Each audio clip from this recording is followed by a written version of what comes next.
Hey everyone, it's Allison in my violin studio, and today I'm going to talk about the Happy Farmer, which I've been dragging my feet getting this video out. Happy Farmer is a lovely tune. It's really all about one thing. It's about, we have one slightly complicated little thing. We have, which is new, a dotted rhythm, and it is on a hooked bowing, or a tied bowing, and it involves a string change. So there's three elements in this one little bar, and a lot of people kind of get wrapped up in knots on it. So I'm going to try and take it apart for you. I'm going to show it how it works in three layers. Okay, so the first thing I want to talk about is what is a dotted rhythm. So far we basically have quarter notes and eighth notes and 16th notes, right? So if we take the eighth note as being kind of, in Suzuki, that's where we start, eighth note. You know, a note that doesn't need a whole bow. If you have a note that lasts as long as two of those, which is, if we call this short, short, then we do short, short. I always call those long bow, short, short, long bow, short, short. Okay? So hopefully you understand, it's clear to you that a quarter note is equal in rhythmic value, in length, or in duration. It is equal to 2 eighth notes. So the other notes we have were 16th notes, but I'm not going to talk about those because there are none in this piece, so we don't care. Okay, what happens when you put a dot after a note? And be very careful. There are articulation dots are the dots which are on top of a note or beneath, and they're telling you that you need to do a stop bow and articulate that particular note as distinct from what comes before or after. That's not what I'm talking about. This is a rhythmic dot. It modifies the duration of your note. So what happens is if we add this rhythm dot behind a note, the rule is it adds half a gain of the value of the note. So whatever note it is, figure out what it's equal to 2 of, and add an extra one of those. Are you with me? So we know, because we just talked about it, that a quarter note is worth, in duration, it is the same as 2 eighth notes. So half of a quarter note is an eighth note. So we add an eighth note value. So now a dotted quarter note is equal to 3 eighth notes. So instead of our quarter note being long bow, it's now long bow dot. Okay, so I'm going to illustrate this to you. I'm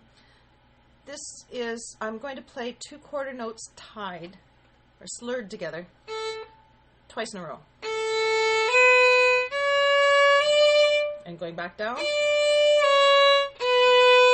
So this is long bow, long bow, long bow, long bow, long bow, long bow, long bow, long bow. Now, if I make the first quarter dotted, I'm stealing that note value from the second one. So what I end up with is long bow dot 8, long bow dot 8, long bow dot 8, long bow 8. I said that wrong. It's really hard to talk and play at the same time.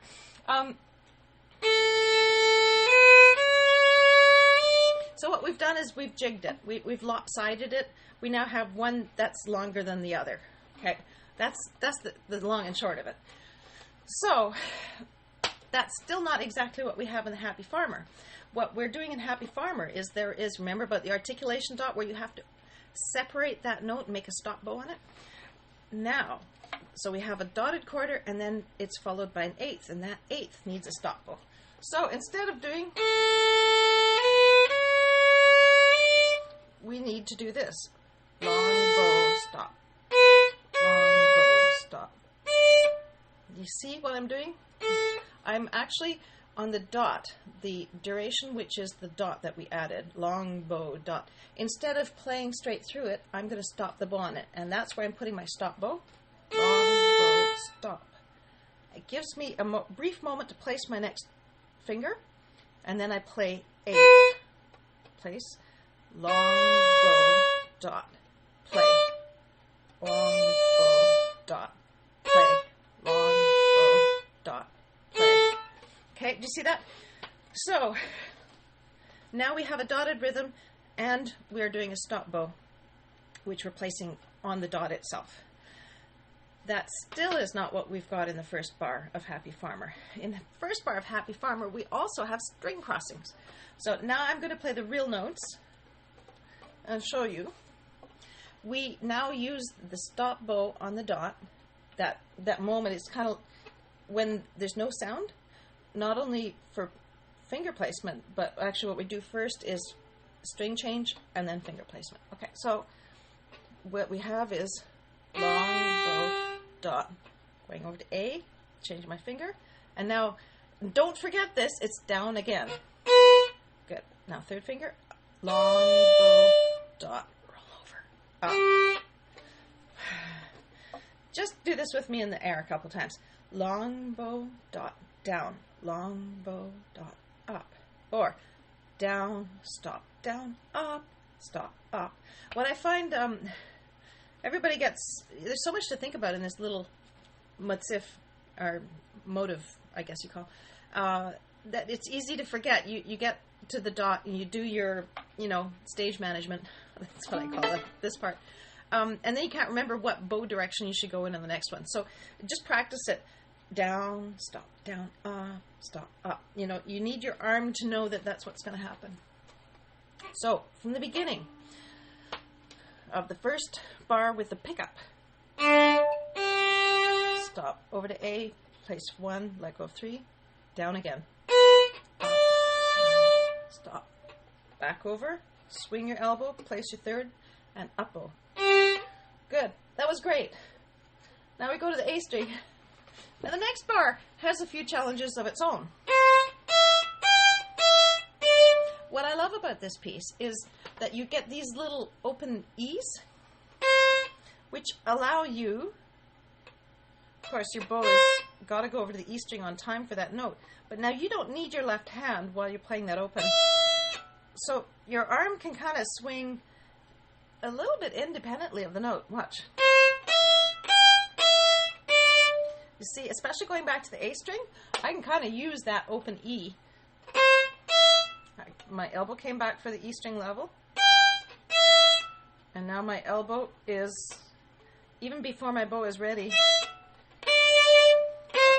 Some people are comfy with that. Some people are really not. If your mind is already full and you don't need any more to try and plug in there because everything's going to fall apart, forget about it.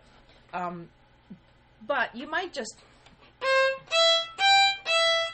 without thinking about the technical procedure, I have to, whoops, crash.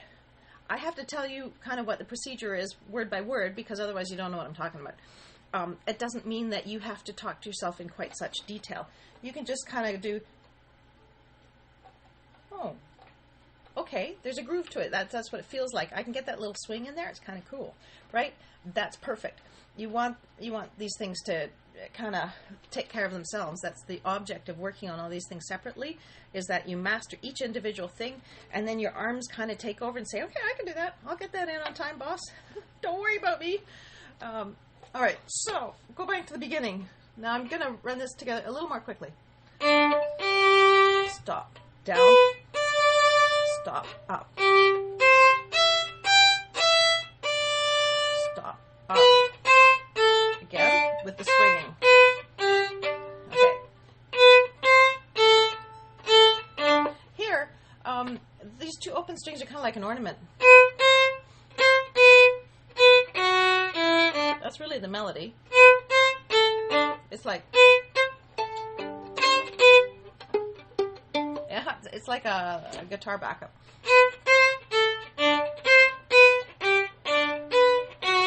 Okay, so do the left arm swings. A, it's fun. B, exaggerate. Do it too much, because then when things settle down, you will still have the movement. If you do a very minimal movement, it will just disappear and you won't be getting it. And then, your fingers can't really stretch over the D and G strings. And I mean, unless you've got monstrously huge fingers, there's no way they're going to be able to play those notes in tune. You need to be doing a little bit of pivoting. So second line, same as the first, a little bit louder, a little bit worse, or not.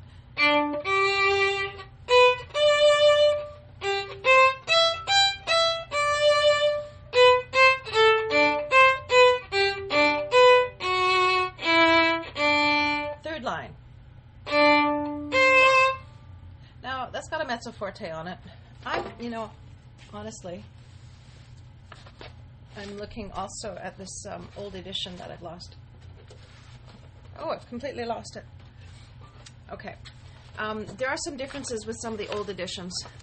Here, it went back here. This is the edition I had when I learned, 1962. And there are a couple of changes, and there were a couple of editions in the middle which I don't have, or I previously owned, and I just tend to lose them a lot. So what we have here,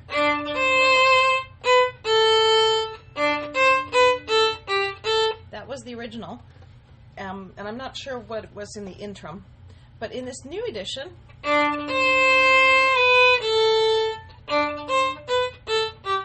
it strikes me as a little odd. I don't choose to do that. I leave the articulation in. Personally, you do whatever your teacher tells you, and if you're not working with a teacher, do what you enjoy.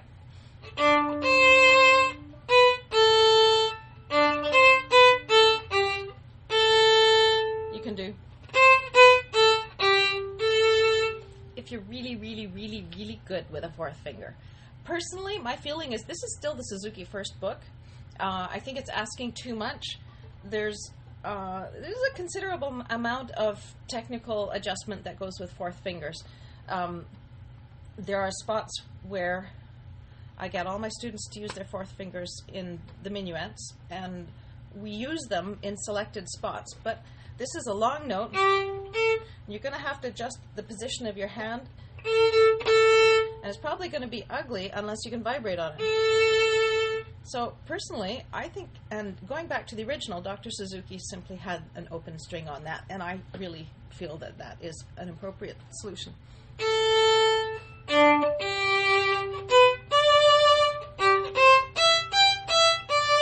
All the same stuff.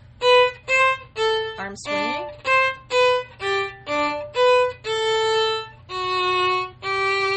And then we do this again. Second time it's marked mezzo forte, so it's like an echo. And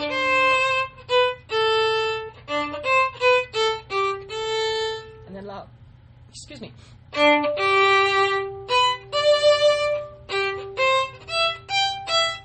So just be really careful with your string levels.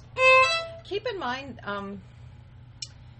your hand operating the bow is always moving in a straight line, whatever line that is. Now there's the line for the A string, it's there. The line for the D string is there. Line for the G string is there. And E string is here. So your hand moves on a straight line, and then you adjust the height, and that's a different straight line. And you adjust the height, and that's a different straight line. Don't let your hand start moving in rainbow shapes, because that's when you start hitting your neighboring strings. So you don't want curvy stuff. There's no curves here. It's straight lines. So straight, drop, straight, drop. Well, actually, no, they stay there. And then go up. Up to the D string, down to the A, up to the D, down to the A, up to the D. Okay. I make my students do something called the string crossing game, and this is all the way up to, you can be working on the Lalo, Mozart Symphony, whatever, Concertante. You still have to do this. I do this when I'm practicing my orchestra parts.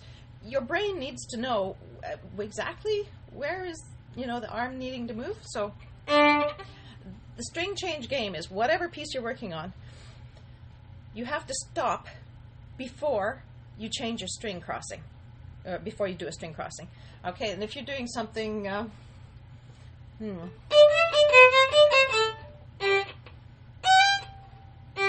okay, it's very unmusical, but it tests, do you actually know where those string crossings are? Because if you trip into them, it's kind of, oh, whoops, there was one there. So you try to successfully stop your bow before you do a string crossing. And it's just, it's like a little game. It's kind of entertaining. And then when you just play normally,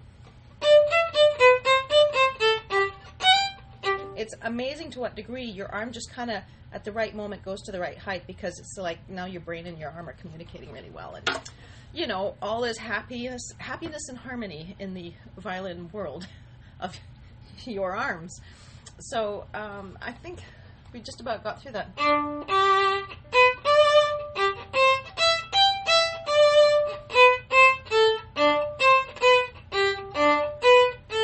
I like the open A.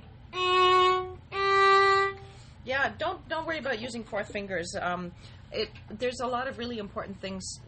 If you can get your stop bows, your ability to articulate, really, really, really important, because that's your quality of sound, that's your phrasing, that's expressiveness. It's really, that's number one skill in the violin, is your stop bows and your articulations.